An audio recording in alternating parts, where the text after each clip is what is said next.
she's happy. Yeah. Okay, all right, be careful. No, she's okay. Yeah, with that soup again. Yeah. Yeah. Terrible. Get on it. Wow. Oh, yeah. Good news. Have you been there? No. Oh, they think a week ago. She goes to Queens. My name is John Taves, and I'm going to valiantly attempt to control this event.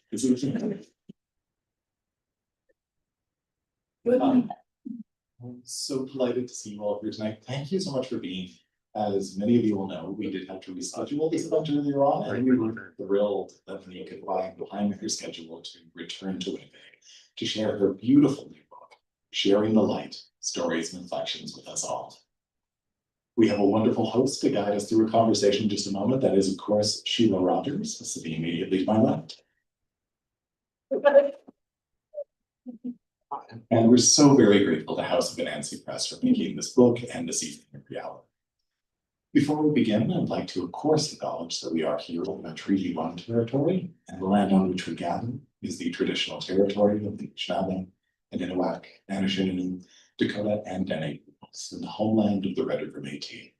Of course, McNally Robinson Booksellers itself also rests on the land once occupied by the Métis community of Roostertown. Now, I won't take up too much of your time this evening because I know we are all chomping at the bit to get to the reading and the conversation. I'll just let you know that the evening will proceed with a reading and then with a conversation of these chairs.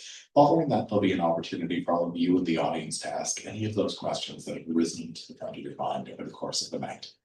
When it comes time for the Q&A, I'll approach you, hopefully non-threateningly, with this handheld microphone, which just ensures that everyone watching their phone can hear questions as well. I'll be back at the end to go over some procedural details, but until then, I have the enormous pleasure of introducing both of tonight's participants. First, our host, Shelagh Rogers. Woven into all of Monique Gray Smith's writing is the teaching that love is medicine. How beautiful is that? Host Shelagh Rogers can tell you firsthand that Monique puts that teaching into practice everywhere she goes and into everything she does. Shelagh has known Monique since 2013 when her first novel, Tilly, was published. In September of 2014, it was a singular joy for Shelagh to be in Winnipeg to co-host with Rob Canuck the prestigious Burt Award for First Nations and Métis Ready for Youth, and declared Monique Gray Smith as the winner. And at that time, Shelagh fell in love with Winnipeg, but that is another story. Yes. Monique and Shelagh have become dear friends. On the CBC, that might disqualify Shelagh as an interviewer for Monique's latest book, but Shelagh is ecstatic that no such restrictions apply here at McNally Robinson. Now, our guest of honor, Monique Gray Smith, is an award-winning, best-selling author of books for children and adults, as well as an accomplished international speaker and consultant. Of Creek and Scottish descent, she has been sober and on her healing journey for more than 34 years. Her debut novel, Tilly, The Story of Hope and Resilience, as you know now, won the 2014 Burt Award for First Nations Maintaining Literature. Monique Gray Smith and her family are blessed to live on the traditional territory of the Wasanock people. Wasanich, thank you. Please excuse my clumsy solo tongue. People near Victoria, British Columbia. We are so thrilled to have Monique here with us tonight. Please give both her and Shelagh an enormously warm welcome.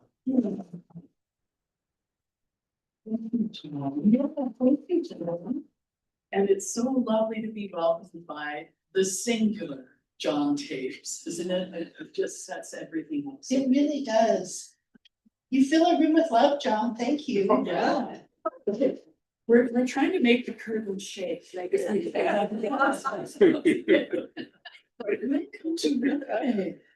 An honor to be here. Yeah. Absolutely thrilled. Well, we're so thrilled to have you. And as John said, I know you're going to start with a reading. So would you like to set it up? Sure. So thank you, McNally, for hosting us this evening. This short piece is called A Light in the Darkness. Sometimes when we're going through a difficult time or grieving, we find support in our friends or relatives. Even though we might only see them once or twice a year, and maybe only for a very short visit, their love for us is powerful. In our times of darkness, they're thinking of us, praying for us, holding us up. They're sending light our way, so when we're ready, we can let in that light. Maybe the darkness has been with us for a day, maybe a week, maybe months, or a year or more. But now we can let that light in and allow the pulse, the energy, the power of that light to replenish us, to help us heal. If you're in a time of darkness, please take a moment to close your eyes and let in all the love and care and light that people are sending you. Let it in. In the darkness, we find our light. And if you're not in a time of darkness, please also close your eyes and think of the humans in your life, or the people you've only read about or seen or heard about on social media or the news. Those humans who need love, prayers, and light. Send them some of your light. Our light is reciprocal. We share our light knowing it will always come back to us.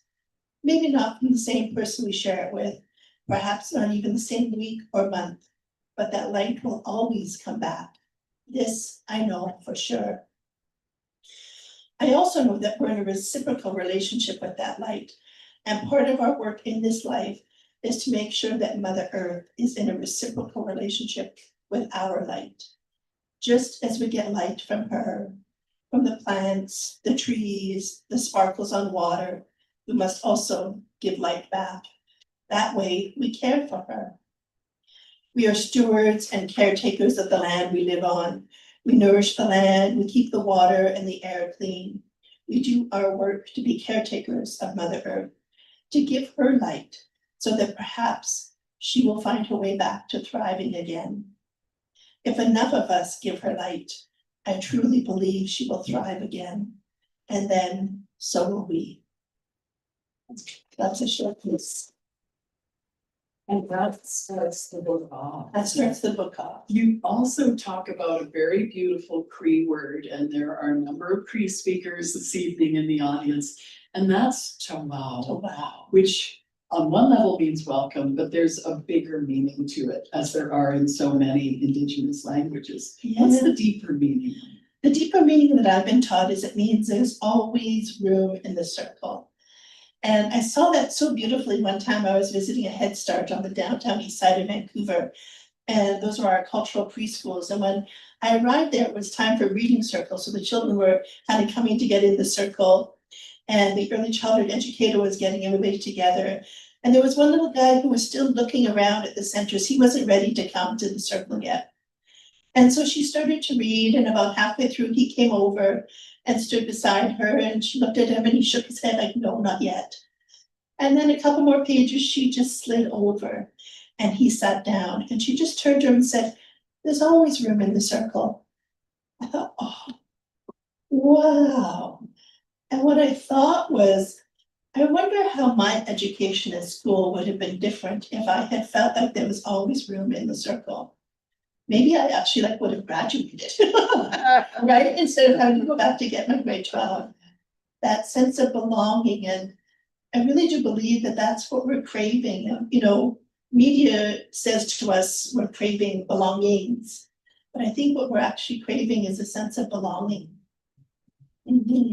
I think too, when we were talking about circles, how different our classrooms would be if we sat in a circle instead of you're at the front, and sorry, those of you in the back, but you're at the back. Yes. It's hierarchical. Yeah. And then we see each other. Yes. Yeah. And it's a great equalizer as well. I want to ask you about the origin of this book, because it didn't arise from your very deep study of light. It was actually something that you really, really wanted and hoped would happen, and it didn't. And then it's a great big thud. I was going to host a series and interview 4 people who I see as lights in the world. And we put it up on Eventbrite to sell a minimal cost and no tickets sold. Well, I think 4 tickets sold, very minimal. And I kept promoting and kept doing things and nothing was selling. And I went for dinner with a very dear friend who we've been friends for almost 40 years. And she just said to me, maybe this is because you need some light right now. And I was like, oh. Because at the time, my mom had just been diagnosed with dementia. And you know how sometimes in life, the darkness is coming and we have no way to stop it or pause, it's coming. That's where I was sitting at. And what was so interesting was when I canceled and called those individuals, everybody was like, oh, thank goodness. They're like, I need some light. I don't have a lot of light. I would have shown up with light, but I need some light. So I think about that. That's partly also why things weren't selling, was because, you know, we were all in need of some light. And where did you go to find light?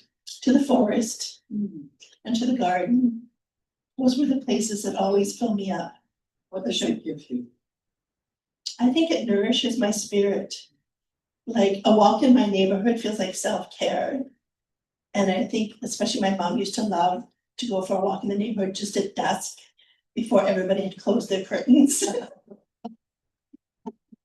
And she'd like to see what's happening in the neighborhood. So that's a self-care walk. But walking in the forest or walking along the ocean or being in my garden nourishes my spirit. So that when life kind of sidesways me on a Tuesday, I'm okay, right? Sure, it might be very difficult, but if I'm not nourishing my spirit, I often end up on my knees or on my butt. And so the forest, the ocean, the garden. That's how you bring the light. Mhm. On the first page, you talk about welcoming light into your life, even when you don't really want it, even when you know you have to go through a period of darkness. How do you make that shift towards light? I think we're making it every single breath in some ways. And for me, what I've really learned through the writing of this book and the journey to writing this book was that being in the darkness, when I didn't rush that darkness and was really in her, a transformation happened. Like I came out of that darkness a different person. And with more light, for sure. And I think also for me that through that darkness, I find it easier at times to replenish the light. Yeah, it's one of the things that I really hope people perhaps really absorb from this book and from conversations is that the darkness is a gift. It does not feel like it, for sure in the time, but it is a gift. And when we can, it's like a diamond, right? When we can take that gift and take time and just polish a little bit, the gifts from it emerge and our light is always stronger. You think about the people in your life who are lights, they're people who have been through very difficult times and have found their way through. I haven't met somebody who I see as a light who's had a really gentle, easy life. I don't actually know if that's possible. Monique is, as John said, she's a really dear friend of mine. And it may be that I've called her to just talk about people who are driving me crazy. And thanks, John. That's a good thing. We got one. One jiggle of it. And what Monique will ask me is, what is this person teaching you right now? And to understand that those people are in your life for a reason and that they have something to tell you. They have something that you can find in yourself. That's hard. It can And be. I call you back. Yeah, but it really can be. But there's light there too. Yeah. There is, for sure. You talk about the 5 ways of being, which are Gratitude, love, joy, happiness, and hope. and you have them in a certain order.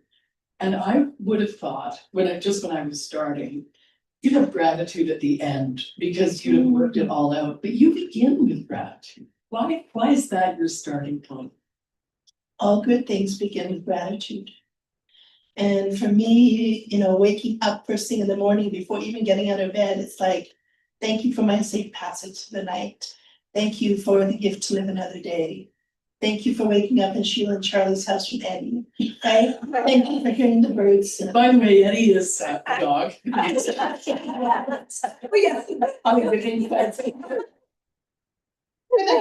are good stories.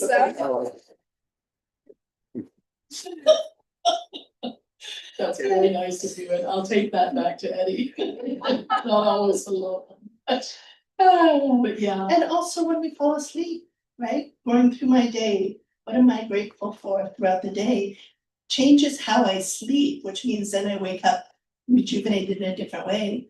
But it also changes the neuroscience of what's happening in my brain. So that then I can see the world with more light. You know?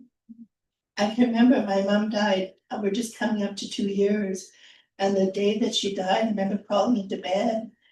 And Rhonda and I, my wife and I often ask each other at the end of the day, what was the best part of your day? And she said, do I ask that tonight? I'm like, yes. Right? Even in the most excruciating day of my life, let's still talk what was the best part.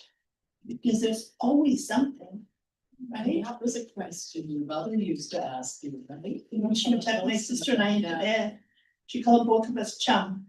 And she would say, what was the best part of your day, chum? And it just allowed our brains to go through the day and see what was good for the day.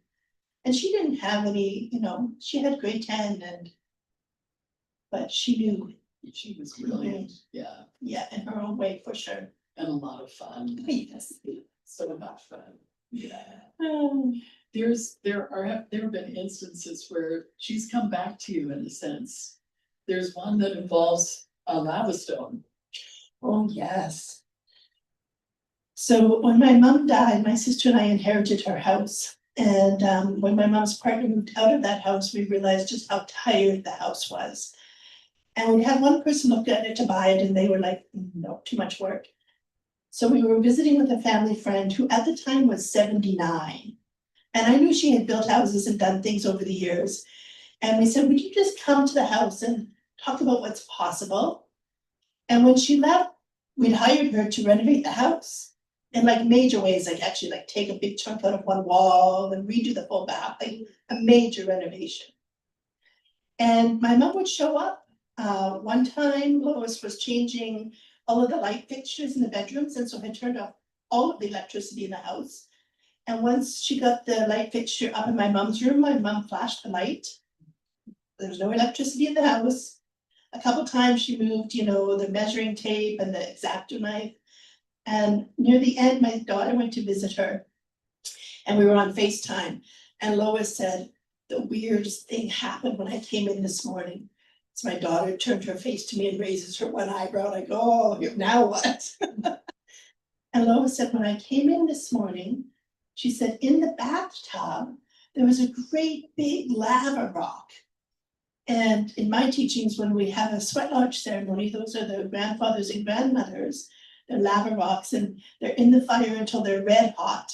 And then they get put in the lodge, and you put water and tobacco and other medicines on for the sweating for the rounds. And we would go every Sunday, my mom and my sister and I up. And then when my mom shifted, the hospital changed. She couldn't come anymore on Sundays. And I came home one day, and on the stove was a cookie sheet with 4 lava rocks on it. And I was like, what are these, Mom? She said, Uncle David came and he told me that I can have ceremony wherever. I don't have to go to the lodge. He said, when you need a sweat, put these in the oven at 500 degrees until they go red, and then put them in the tub and have your sweat. And I was like, oh, and so quite often over the years, I'd come home and she'd be in ceremony in that way. So yes, of course, she delivered a lava rock near the end of renovations, because Lois was the only person with the key. And that kind of symbolic piece, right? Like a big lava rock in the tub. And I took it as a sign for me to remember to nourish my spirit, right? To take care of myself. So good to recognize those moments when they happen. And my mother died, it's been 2 years now, 3 years, I think. 3 years, yeah. Mhm. And I couldn't find her recipe box Mm-hmm. and it surfaced on her birthday. The year after she died. It just, I don't even know where it came from. So there are those moments and you're just, oh, we talk about gratitude. And that's a beautiful story. Yeah. I want to ask you about sharing light, because this is called sharing the light, but do we have to share it with everybody? No. Good. I think for me, that's a big part of this book is how do we protect our light, Yeah. right? We've all been around people that when we leave their presence, we're like, oh, that was hard work, right? And sometimes we might still want to be around them, maybe we love them and their family, but we don't have to share our light with everyone, no, for sure, without question. I think it's important that we're very cautious about who we share our light with. I think you're right. There's a huge expenditure of energy when you're sharing it with people who don't respect your light Mhm. or don't appreciate your light. So yeah, guarding it is Mhm. important as well. And it's like in that reading that it's reciprocal, right? So, if we share it here, it might not come back from here, but it'll come back from over here. And there are some people who don't have the capacity, no matter what, to be in that reciprocity. They're just wanting. And so I think we have to be cautious how much time we spend around them. I look into the audience and hi, beautiful audience, and hello to you online as well. Yes. And there's somebody in the front row. Yes. May I say this is a book that you can judge by the cover. Yeah, look at this, It's really right? This gorgeous, exquisite yeah. cover. Well, it just so happens tonight that the incredible human who did this cover, Betty Albert, is with us. So Betty, would you just stand so we could just acknowledge you and offer our gratitude to you? You can find Betty's work in almost every single gift store, either as art cards, mugs, tea towels, t-shirts, and in January, you'll be able to find an oracle deck that Betty and I are working on together with Sharing the Light. So the cover will be this incredible painting called Hummingbird and Flowers. And then each of the 5 ways of being will have 11 cards. And they'll have different covers for each of those 5 ways of being. So very grateful to be in collaboration with you. And yes, thank you. We met in that light. We did meet in that light. Yes, when Tell us how you met Betty. Houseman Nancy sent me a bunch of pieces Yeah. to choose from, and I was like, oh my gosh, yes. And then we simply met by phone. I reached out to you. I emailed. Said you were working on cards. I was working on cards and could we use this as the cover? So was I. And so was Betty. So we've come together. We have to say everything you're saying so everybody. Yeah. can hear it. So that's all. But Betty, it's really great that you're in the audience. Yes. We know you had a big event tonight that you decided you'll take care Your of it. grandson's right? birthday, yes. Grandson's birthday. So thanks for coming to us. Yeah, nice that you're here. Thank you for coming. Yes. I want to talk about ancestors since we're on the subject. And you talk about guidance from your ancestors. And on your desk, you probably don't need to read this, but just in case, you've got 3 sentences. 3 sentences, I have it framed. Okay. Like when you ask me a question, right, or pondering something, it's like, yes, not yet, or I have something even better in mind for you. And I love that because sometimes it can feel like life is just keep on giving us no's. But I know for me now, having lived long enough, that when I look back at what I thought was rejection or something that I really wanted that didn't happen, it's like, oh, something even better came along. Or, oh, I was being protected, right? There's ways to see it. It's like, oh, not yet, or I've got something even better in mind for you. Mhm. That's a really good thing to have on your desk. Yeah. Yeah, You talk about adversity and sort of the acrid taste of adversity and getting over bitterness. And you have a good friend that we both know very well who's talked about rejection and the gift of rejection. Richard Van Camp. Yeah, that's Richard Van Who Camp. has perhaps many books in this store. I think he's got 30 books now, or 32 books. beautiful human. I was doing a contract in northern BC and something that I don't even know what it was, didn't happen. So I called him and he listened for a little while and then his patience ran out. And he was like, sometimes Monique, rejection is protection. And I was like, that's like a mic drop, Richard. He said later, he said, I actually learned it from my 4 p.m. therapist named Oprah Winfrey. I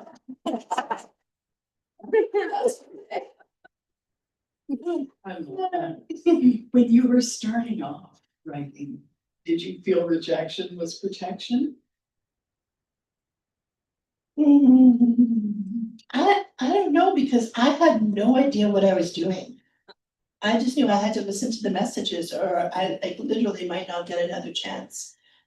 And so I felt like I was just following the message, the voices that kept coming. And prior to this, you had been working as a psychiatric nurse. As a psychiatric nurse, and I was the National Indigenous Advisor for Roots of Empathy and Seeds of Empathy. That's how I met my friend Jackie Dion, who's here tonight. Yeah, and I got my first message to write. I applied to UVic, to the School of Social Work, and I had to write a personal essay about why I want to be a social worker. And I went down for my interview and I walked in, it was a big panel, 5 women sitting there. I was terrified. And when I was leaving and I had my hand on the door, one of those women said, I look forward to reading your book one day. I didn't think she was talking to me. At that point, I was 6 months sober. I didn't graduate from high school. I had lots of self-limiting beliefs. And so I kept opening that door and she said, wait, Monique, I'm talking to you. I look forward to reading your book one day. And that was the first pebble.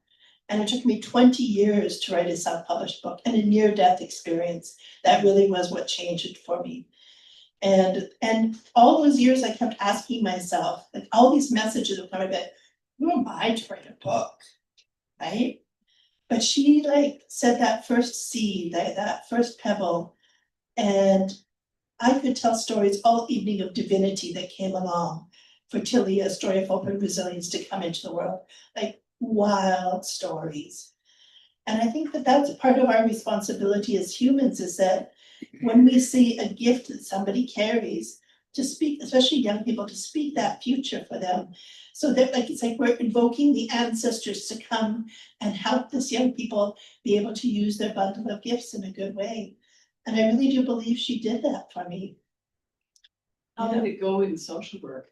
I didn't go to social work school. I got accepted, but I went backpacking through Mexico and Central America.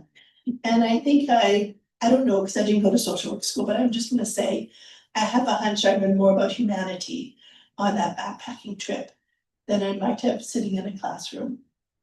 Yeah. There are a lot of wonderful stories that come out of a trip that you made to the Dominican Republic. Can you share one that has something to do with baseball? Yes. I was just finishing nursing school and my best friend and I were going to do a trip. And one night when we were planning, she was working at this restaurant in Kamloops. And after the restaurant closed, everybody was gathering for drinks. And one of our high school friends said, well, you know, we could go to this place, the Dominican Republic. And we're like, this was 1989. We'd never even heard of that place. And so he told us where it was. And then he goes, and if you go, you know, if you're ever along the Malecon in Puerto Plata, and you meet this guy named Isidro Camacho, tell him that Blue Jay Bill says hi. So I put it in my notes, right? Like I'm always writing in a notebook. And so we land in Puerto Plata and there was no floor in the taxi cab and only Spanish. And literally my ignorant self, the only Spanish I knew was cerveza and baño. Where's the beer and where's the bathroom? And the next day when we got up, we went to change money and at the front desk, they said, go to the Malecon and just follow it and we'll take you to the bank. Well, we got to the Malecon and maybe 10 steps and this gentleman came out to us and started to speak to us in English and we're like, oh, thank goodness. And so he helped us find a bank and he helped us find a place to live and he just taught us some Spanish. And then one day we did this motorbike road trip with him and his buddy Alejandro. And we were in this bar and he introduced himself to somebody. he said, mi nombre es Isidro Camacho, and I was like, Isidro Camacho, Isidro Camacho, Isidro. And when we went back to our room, I pulled out my book. I'm like, oh my gosh. And so I showed it to my friend and she was like freaked out. And then when we showed it to him, he was like really freaked out because he remembered Blue Jay Bell, right? Like, so I think this is, and I talk about this in Sharing the Light, about when we pay attention, there are miracles and unfoldings happening all the time. It's like really profound and beautiful. It's about paying attention Mhm. and paying attention to practice. How do you do that?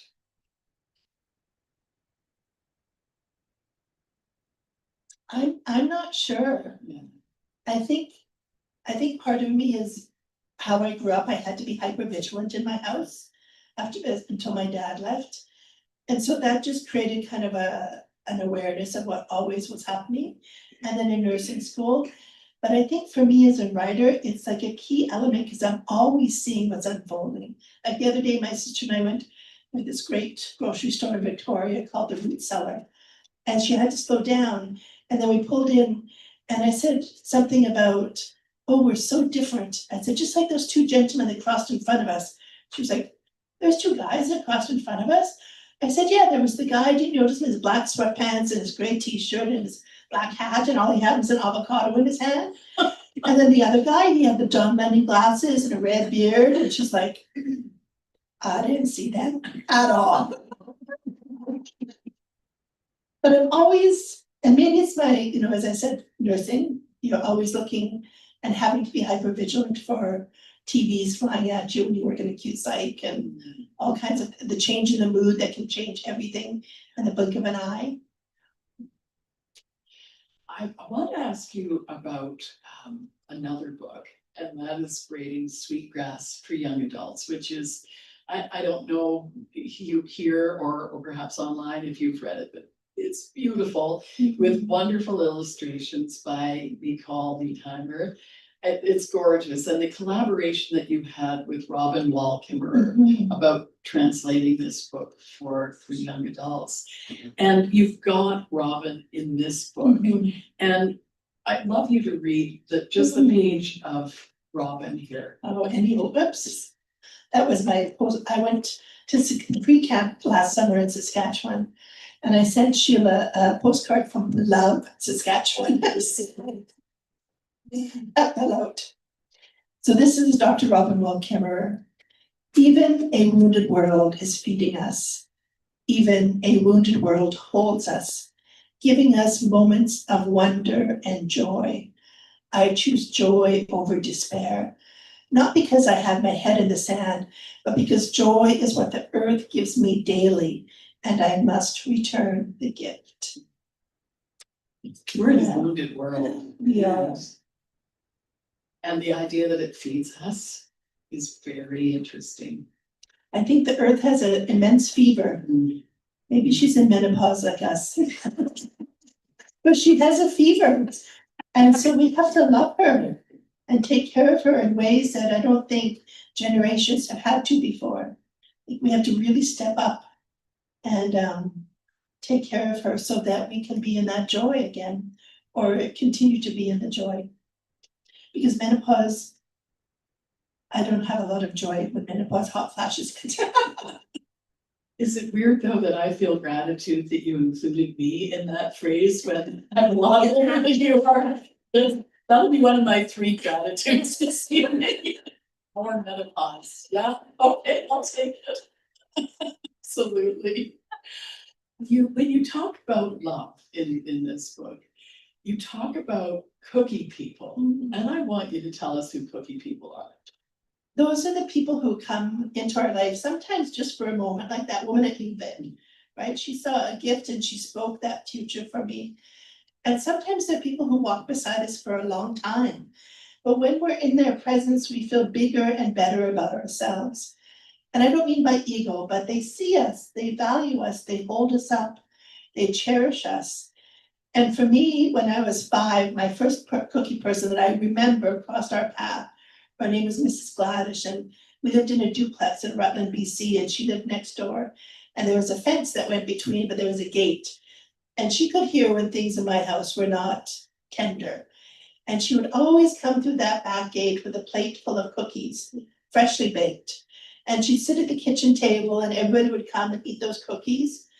And then by the time all the cookies were done and it was time for her to leave, everything in the house had changed. And my parents could have the difficult conversation in a more gentle way. And in that, then our experience of being in the house changed. So she was my first cookie person. And I think, Verna, you know, you're a cookie person for probably now in our world, probably hundreds of thousands of people, and how you've changed the trajectory for not only education for Indigenous people, but education in general. So cookie people cross our paths, and sometimes just for a moment, but sometimes they walk alongside us for a long time. And I think the thing is, we don't always know when we're a cookie person. Right? We're living our lives, and then somebody will say something or something will unfold. I was actually can I tell the story? I'm psychic, so yeah, go ahead. I was at Queen's University. The first I was in Montreal. Oh God, yeah, help me. Montreal, University. McGill. No. Concordia. No, McGill. Oh my gosh, my apologies, McGill. And this beautiful woman brought me in, Christine Jameson, just this incredible, beautiful person. The event got canceled because of the rain, freezing rain. So we went online. So there I was all the way in Montreal from Victoria, presenting online. And she took me the next day for breakfast. We had this beautiful visit. She got me on the train. I went to Kingston. I presented that night at Queen's University. And in the line for signing books, this young woman came. And she said, I wanted to come tonight because when I went to McGill, this beautiful person was my cookie person. And she taught me about Indigenous worldview, and it changed my whole life. So I wanted to bring my mom tonight so maybe she could learn some of that, because I keep talking about this. And I said, well, let's say her name and bring her into this space and she'll feel our love this ways away. She says, Christine Jameson. Oh, come on. I'm like, oh my goodness. So the next day when I'm catching the train, I called her and said, I have a story for you. She's like, you always got a story. And so I told her, and she got quite teary on the phone. And I sent her a photo. I took a photo of the young woman and I said, do you remember her? She said, no, she looks familiar, but I don't remember her. And I think that's what happens as cookie people, is that through our kindness and through our love and through sharing our light, that we can open doors for people to see and experience themselves in a different way. And many times we don't even know that we've done that. Mm-hmm. What about tough cookie people? You're a tough cookie people. It's You're okay, a I was tough just cookie. making. So, absolutely, don't worry about the cookie. So joy and happiness, they each get their own category. What's the diff? Well, thank you, because the editor, the incredible, beautiful editor, Shelagh Rogers at House of Anansi, asked me that. And so I had to think about it, like, how do I explain this? So of course I came back to story, and my wife had stage 3 cancer and had 3 surgeries in one. And about 3 weeks later, her cousin called us and said, we're taking Luca to the movies. And Luca is our little 4-year-old nephew. It was gonna be his first time going to the movies. I love going to the movie. For whatever reason, it brings me such happiness. And so I'm like, I want to go with them to the movie. And Rhonda was like, she hadn't really been in the world since her surgery and she was feeling very cautious. And I was like, pretty much like, please, like, let's go to the movie. So we joined them. And you know, when you go and you're in those big chairs, like little Luke at 4, his feet didn't even, and they just sat like this, right? And when the trailers came on, he was like, right, he had this beautiful response, and he looked to his parents, and he looked to us as his aunties, and then a moment later he went back to his popcorn. But then when Paddington the Bear came on, right, he had that response again. That's the joy. And for the rest of the day, I felt happier. And I don't think that happiness is like a destination, right? It's like, what can I do, or who can I be around, or what can I listen, or where can I go to help me feel happier? And joy comes in like a hummingbird, just for a moment. And if we're not paying attention, we miss the joy. There's a hummingbird on the cover. Yes, thanks to Yeah, the thanks incredible to Betty Albert. Yeah. You end in hope, Mhm. and that's a really lovely way to end. I can tell you right now, as I am giving convocation addresses at Queen's to the graduating students, trying to find hope isn't easy. And this is the biggest day of their lives so far, and you want to find that hope. And sometimes I think you find it in faith. I don't mean religious faith, but just knowing, really believing things will get better, and I will contribute to them getting better. Where do you find hope? I feel like lately it's been a practice of cultivating hope. I find hope in my children, right, who are now 22, and I'm just like, what they're doing for themselves in the world, I'm like, in awe of them. I find hope in the moon, like we're about to have a full moon. And then in 15 days, it will just be a little sliver again. On the night that my mom died, when we walked out of the hospital, I looked up. I always look up at the moon, and it was a crescent moon. And I was like, oh my goodness, that's how I feel inside. Just like a sliver of myself. But I could see the shadow of the full moon. And I was like, I will be full again. I have no idea when. And I still don't feel full. It comes in glimpses, but it doesn't stay long. But the moon gives me hope. I think about this beautiful Nihawewan word, Cree word, Sagigan, right? When the plant emerges through the earth, right? Like when we think about springtime and all the plants that are coming out through the earth, that's a miracle. And it's the root word for Kisagitan, I love you. And I love that connection. So sometimes when I'm not feeling very hopeful, like when hope is like in the cuticle of my pinky toe, I come back to these things in nature that are woven all the way through and remind me of hope. They remind me of possibility. They remind me that things will be full once again, even when I feel empty or am in the darkness. The light will come again. And until then, it's like the full moon doesn't rush when it's a crescent to become a full moon. It takes its time, 15 days, and there I'll be again, or 14 days, depending on the cycle. The new plants, they don't come up in November, except for maybe witch hazel, right? But they don't come in November. They're like, no, I'll see you in April or May, or maybe here June. That's right. I think that's really beautiful, and I'd like to swipe it, please. I've got another round of convocations. I'd like to talk about the moon, and I absolutely will attribute this, but that's really beautiful. There's a question that it's our favorite question, and it's the Tina Turner question. You know, the great American philosopher, Tina Turner. What's love got to do with it, right? But you also mix in, I'm going to get back to that question, but self-determination. What is self-determination? The relationship with light.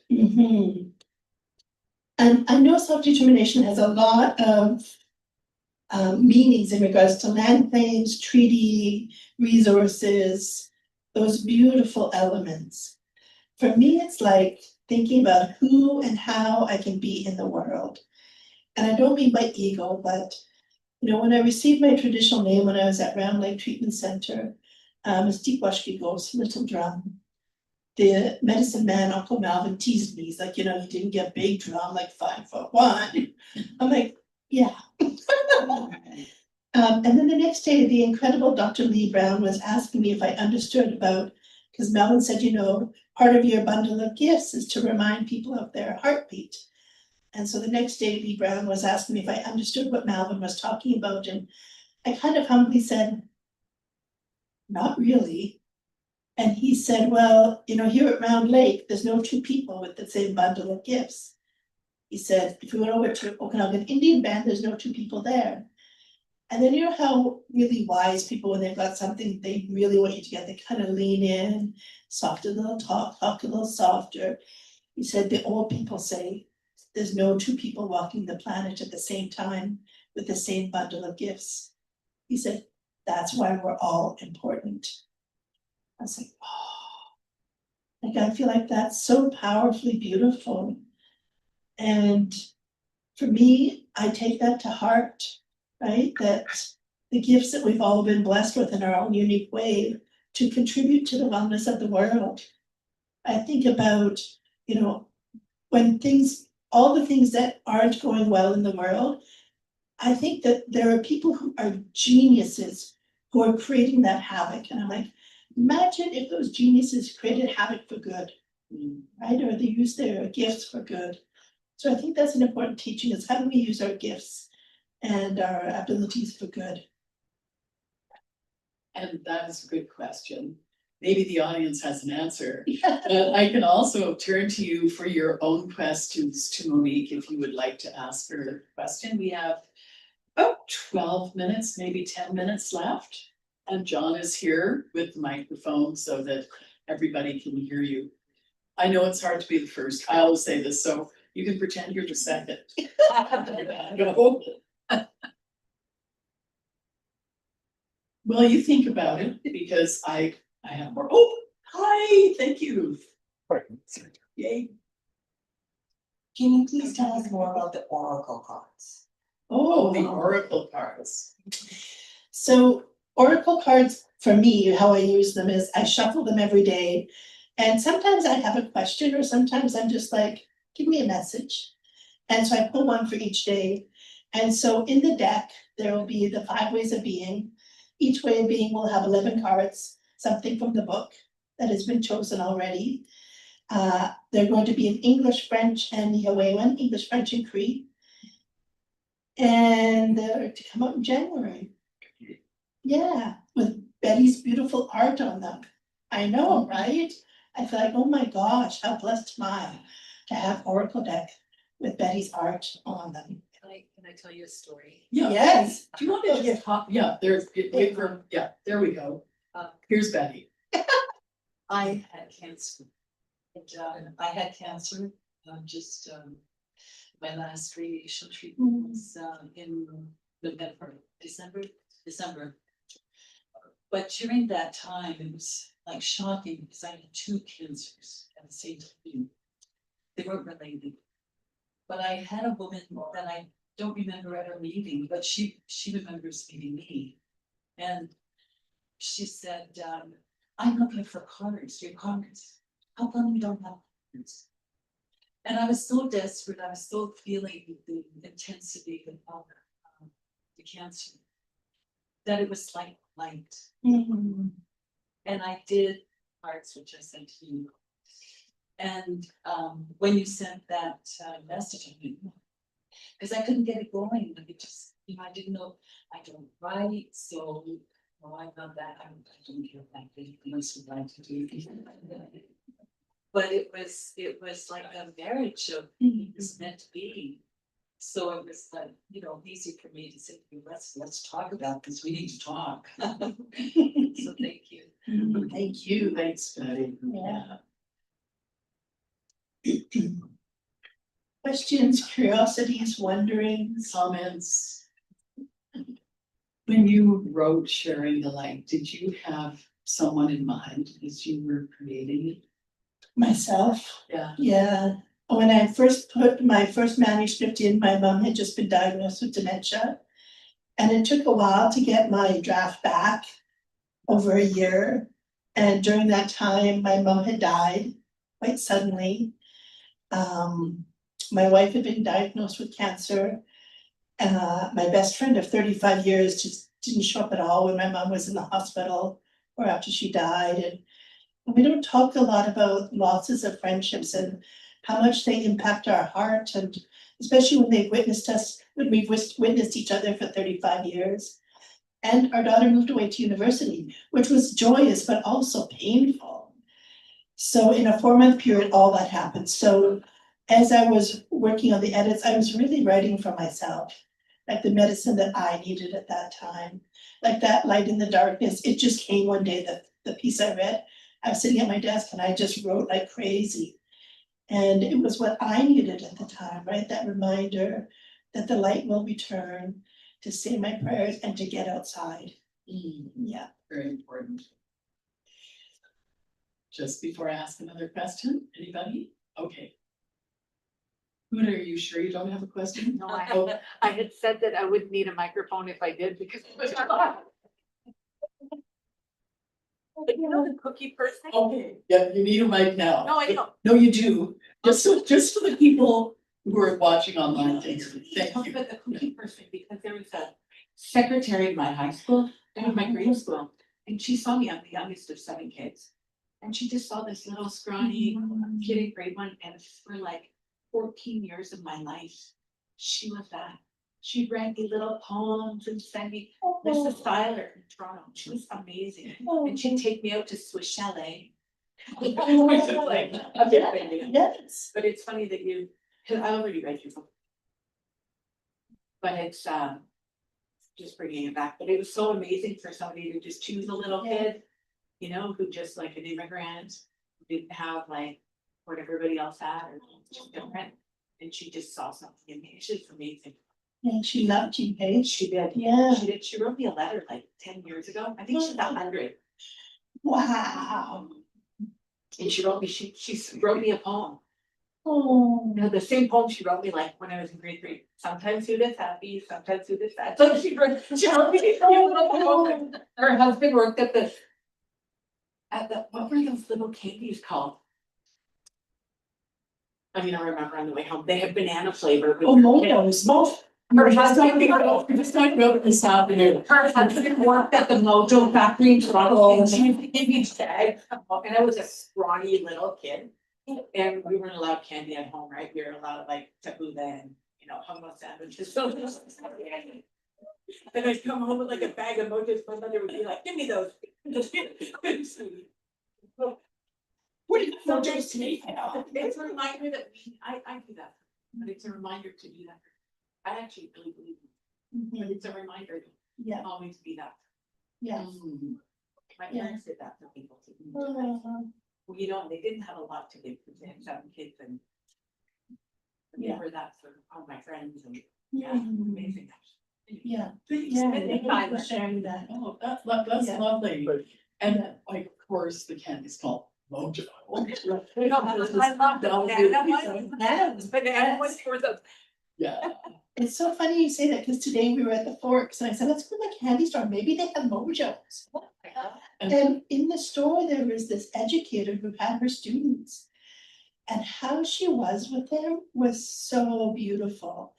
And you could tell that they adored her. Because different students would come, Mrs. Ann, look at this, Mrs. Ann, Mrs. Ann, Mrs. Ann. And she was just like present with all of them. It was really beautiful. I thought, she's a cookie person. Yeah. And here I am thinking the last thing these kids need is candy. But they were great and she was absolutely better. Yeah. Okay, I'm gonna ask Monique to do a little reading because Monique, this person right here, you suggest that we can write a letter to love.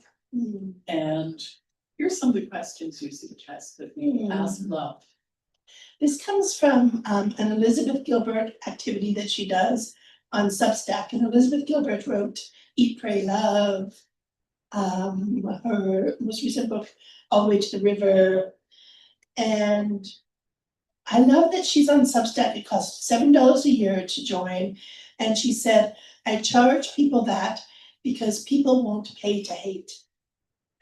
And she said people can afford $7 a year for inspiration. So every week she writes a letter to love and she has a guest who does. And so these are some of the questions. Love, where would you have me go? Love, what would you have me do? Love, what would you have me share? Love, Who would you have me meet? Love, what would you have me say? Love, how would you have me respond? Love, what would you have me cultivate? Love, how would you have me share my gifts? Love, what would you have me learn? Yeah, thank you for asking for that tonight. You're very welcome. Yeah, I'm gonna be thinking about those on the plane ride tomorrow. Oh, we wish you Yeah. didn't have to go. Your whole literary family is with you here in this book as well. What does it mean to have them all with you, all the books that you've written? In some way, because my dad, he sequestered me to his house one day, and he used to do that. Sometimes it was for a white chocolate mocha, sometimes it was to go for a drive along the ocean, but this day, he said, I want to talk to you, and I was like, oh, gosh. He said, I think, he said, I think you should write a book for adults, like all of your books for children. And I was like, in my head going, that's really easy to say, Dad, but that's not so easy to do. But it was a seed. And I started to think about how would I do that? And when I think about my children's books, many of them are about gratitude and love and joy, happiness and hope. A new one coming next year, literally called My Grateful Heart. A rhyming book for children from the moment they wake up till they fall back into bed, about all the ways we can be grateful through our life, for our day. Wonderful. Mhm. So we have more Spawn to look forward to. Yes. That's really great. And an adult novel that I'm working on called The Things We Never Learned, which was inspired by Shelagh Rogers.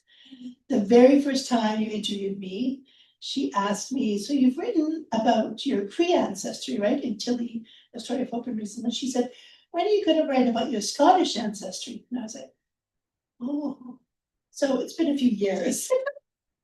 But these two characters are Scottish sisters in their mid and early 40s who are learning how to love for the first time. And as the story unfolds, we find out what's unfolded in their lives, that love has been very difficult for them or foreign to them, and how we see them begin to open up and to learn how to love. And we discover all the things that they never learned that they can learn in their 40s. Wonderful. It's been very fun to write. Because there's one scene, I'll just drop this one. A streaking scene through the Empress Hotel. Awesome. So it's been very fun to write. And That's I'm a not sure, decolonial act. I'm not sure what people are gonna think, because it's so different than anything I've written. Sometimes when I give chapters to my wife, she's like, are you sure you want to publish this under your name? Even that. Even better. Give people what they don't know they want. Exactly. Well, we want this and we need this, and on behalf of everybody here and everybody watching online, Chimigwech and Nana Skomadan. Yeah, I see. This is so beautiful. Thank you for coming to Winnipeg. We're so happy that you came. That's so much more how to come in this meeting. I mean, we should now. And of course, Sheila, anytime I get to sit with you is medicine. Yes. Yes. That's lovely. It's true. It's true. Come on, start having. Thank you for a wonderful conversation. Thank you all for your attention, for your presence, and for your questions tonight. We will be moving on to the signing portion of the evening, so in just a moment we'll be gently transporting Monique from over there to over here. Please feel free to get a copy of the book sign before you visit my colleagues at the cash desk. There's no need to rush back and forth. One quick note, I will be wandering down the line to write your name on a post-it note inside the book, which is just because names drift away at events like this, particularly when you're confronted by folks from all walks of life. So I'll just do that to ease along and ensure that you can engage in conversation when you get to the table. We're so grateful once again to House of Anansi Press, and I'd like to ask all of you to join me in your first round of applause for our host for the evening, Shelagh Rogers.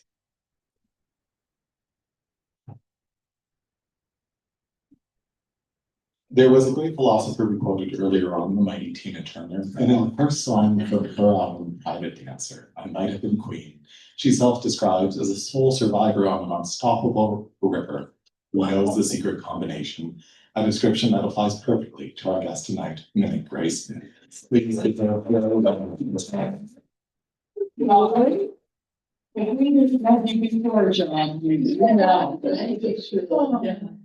Thank you, everyone, and I don't know if you're still watching,